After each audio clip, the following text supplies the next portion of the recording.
Welcome back to Boom and Bust. I'm your host, Tony Clement, here with Thomas Caldwell. He is chairman of Caldwell Securities in Toronto. Tom, it's now the opportunity to look ahead to 2023. What do you see as the biggest economic challenges for the next year? Well, the biggest economic challenges in the coming year, we don't know. You don't know till they kind of hit you. The interesting thing is, you notice everybody's watching inflation numbers. We had a spark up in the market when inflation numbers seem to be abating somewhat. But I always tell people, if you look ahead, don't get caught in the minutia or the key factors right now. Everybody's been talking about inflation, interest rate, recession. First off, I think when you look about the possibility of recession and investing, just remember, recessions come and go. Inflation is permanent. You must always be investing for inflation. Inflation wasn't 2% when the governments were telling us it was 2%. It was nowhere near that. These are fun with figures as far as these guys go. So in actual fact, inflation is a fact of life.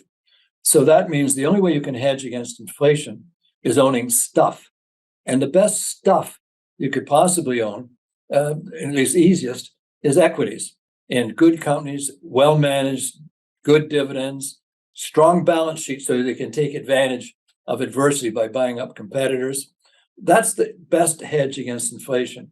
So as far as I'm concerned, when I look at the world in which I live, that is equities, I'm still optimistic going into next year.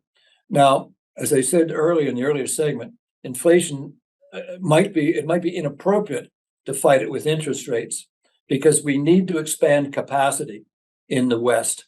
We're shortening our supply lines. We're building capacity. Increased interest rates don't help that. Be that as it may, central banks are notorious for causing business slowdowns and recessions. And there's a difference between a recession and a slowdown. I think we'll probably have a degree of a slowdown.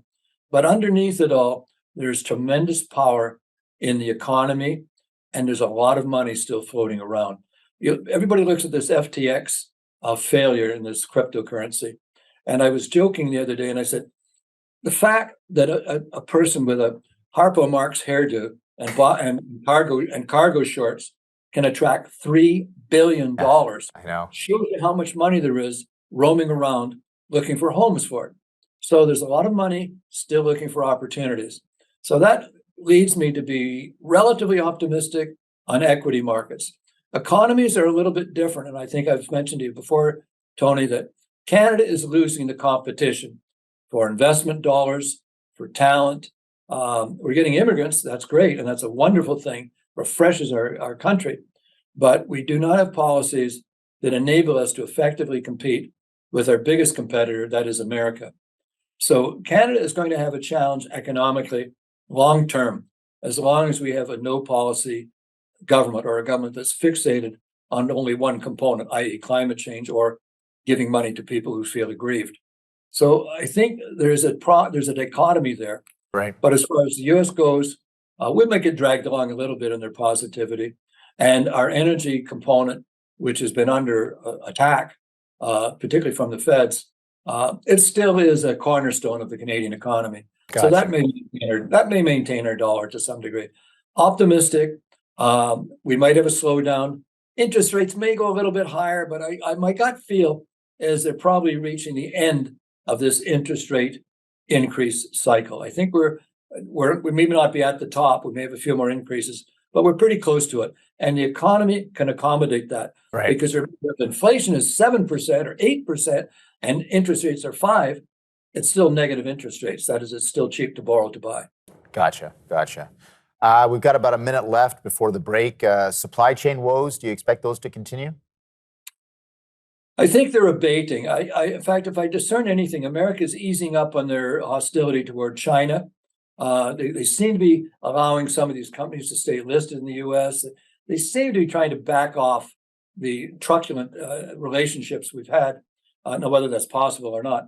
But America has learned the lesson that globalization may not be all it's been cracked up to be. I think it's too bad because I think that was helpful. But you're going to see more building in the States to shorten those supply chain lines. They're going to manufacture and build in America or in very friendly countries.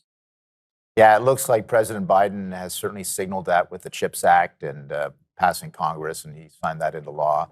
It's already having a big impact on the semiconductor industry, and that will only continue. And same with critical minerals and rare earths and other aspects of the economy. We will continue our conversation, however, after the break. Tom Caldwell, please stand by. We'll be right back.